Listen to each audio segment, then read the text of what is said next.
बैठा है जी हाँ कहीं होर दी सुन लई कर अद्धा घंटा हो गया वो ते कार ले खलोते ना मुसविर आए वदे मैं तो थाई बैठा उन हार नहीं तेरे रखना मुसविर वदन जे तस्वीरां बनाइंदे जी हाँ तैਨੂੰ मिलदे आन मैंने क्या दिन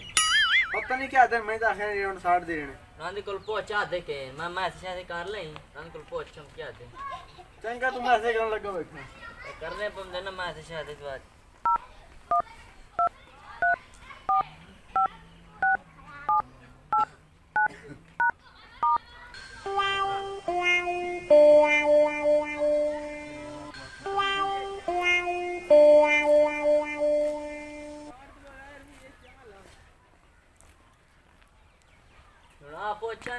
ਪੁੱਛ ਆਇਆ ਉਹ ਪਿਆ ਤੈਨ ਉਹਨੂੰ ਬਾਹਰ ਗੱਲ ਅੱਛਾ ਅਸਾਂ ਜਿਹੜੇ ਉਹਦੀ ਸ਼ਕਲ ਵੇਖ ਕੇ ਨਾ ਫਿਰੌਨ ਦੀ ਤਸਵੀਰ ਬਣਾਉਣੀ ਫਿਰੌਨ ਦੀ ਹਾਂ ਅੱਛਾ